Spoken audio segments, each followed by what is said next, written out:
Good evening, everybody.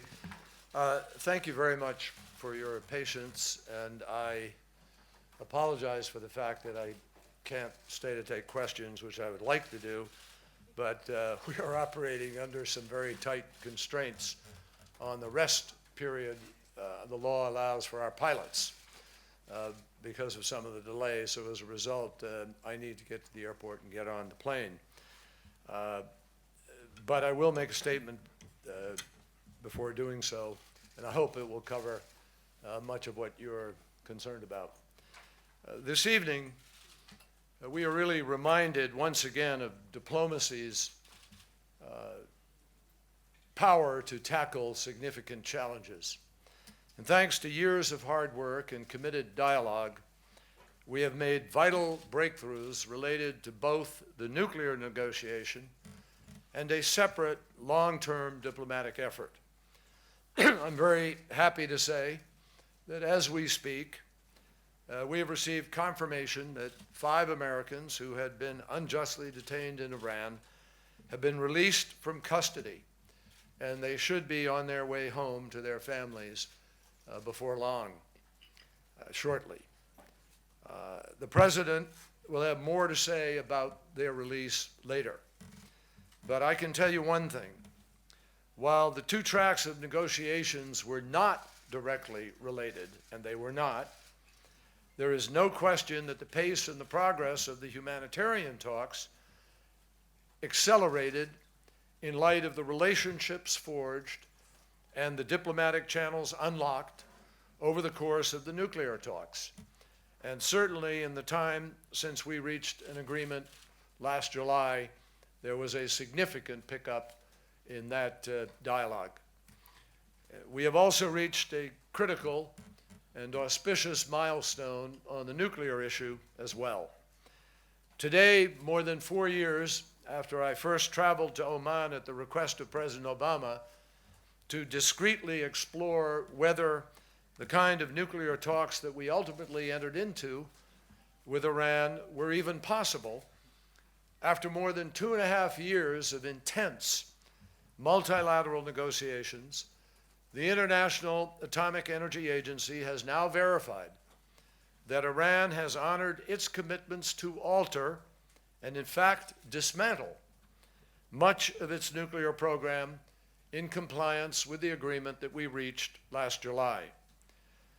I want to thank the IAEA and Director Amano for their significant efforts in this regard, and I know that he will go tomorrow to Tehran to begin the process of the full implementation. To get to this point, ladies and gentlemen, Iran has undertaken significant steps that many, and I do mean many, people doubted would ever come to pass. And that should be recognized, even though the full measure of this achievement can only be realized by assuring continued full compliance in the coming years. In return for the steps that Iran has taken, the United States and the EU will immediately lift nuclear-related sanctions, expanding the horizon of opportunity for the Iranian people. And I have even tonight, before coming over here, signed a number of documents over those sanctions that the State Department has jurisdiction over in order to effect that lifting. In the words of the agreement itself, today, January 16th, 2016, we have reached implementation day. Today marks the moment that the Iran nuclear agreement transitions from an ambitious set of promises on paper to measurable action in progress. Today, as a result of the actions taken since last July, the United States, our friends and allies in the Middle East, in the entire world, are safer because the threat of a nuclear weapon has been reduced. Today, we can confidently say that each of the pathways that Iran had toward enough fissile material for a nuclear weapon has been verifiably closed down. That begins with the uranium path. Before the negotiations began, Iran was adding rapidly and without constraint to its stockpile of enriched uranium. As it committed to do back in July, Iran has now reduced that stockpile to less than 300 kilograms, sending the rest of it out on a ship which has gone to Russia to be processed there. That means that their current level of enriched uranium is 2% of what it was before we completed the agreement, and the rest is shipped out of the country. Iran has also removed a full 2/3 of its centrifuges from nuclear facilities, along with the infrastructure that supported them. They've literally taken it out, dismantled, stored. That includes nearly all of its advanced centrifuges. And the removed hardware is sealed up under around-the-clock monitoring by the IAEA. Iran has now ended all uranium enrichment at its Fordow facility, disconnected all related centrifuges, and removed all fissile material from the site. The second path open to Iran was the plutonium path. Before we sat down at the negotiating table, Iran's heavy water reactor at Arak had the potential, when and if it became operational, to produce enough weapons-grade plutonium annually to fuel 2 nuclear weapons. Iran has now begun the process of modifying the entire Arak reactor so that it will only be used for peaceful purposes. It has removed the reactor's core and filled it with cement, ensuring that it can be never used again. Finally, the third path, the most troubling path in many respects, was the potential for Iran to pursue enough fissile material for a weapon covertly, using a facility not publicly declared.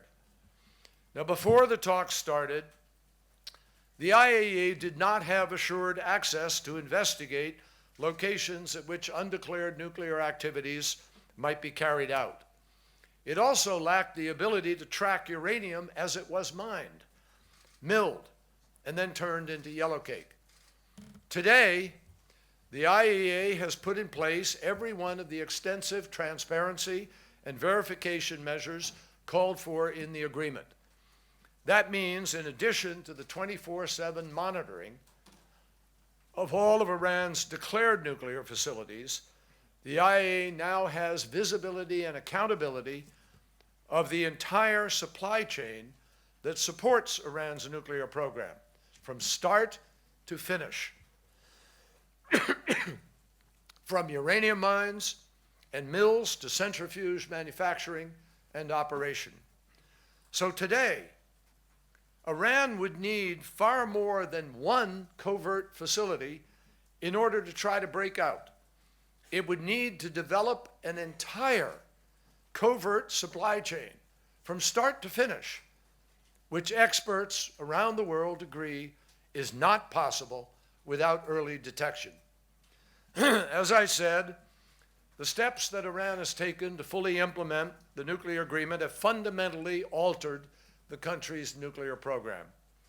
2 years ago, we assessed that Iran's breakout time, the amount of time it took to go from producing enriched uranium to have enough for one bomb, that amount of time has gone from 2 to 3 months where it was. Now, today, we are confident that based on the reductions in its stockpile, reductions in its centrifuges, it would take Iran at least a year to try to break out of the agreement, kick out the inspectors, accumulate the amount of fissile material needed for a single bomb. And if Iran ever did decide to do that, because of the steps that are in this agreement, we would know it almost immediately, and we would have enough time to respond accordingly. Let me underscore, verification remains, as it always has been, the backbone of this agreement. We welcome that Iran has followed through on the promises that it made. It has kept its word, and we will continue to do the same. But we will also remain vigilant in verifying Iran's compliance every hour of every day in the years ahead. Now, I emphasize, today's announcement gives us even more hope, more confidence in the possibilities about this effort going forward. Thus far, Iran has taken every step that it committed to take, dating back 2 full years, not just back to July, but dating back to the interim agreement that we announced in Geneva in Switzerland. And we have now 2 years of compliance already under our belt, with another 13, and then another 15, and then another 20, and then another 25, and then the lifetime of this agreement under the additional protocol and the modified code 3.1.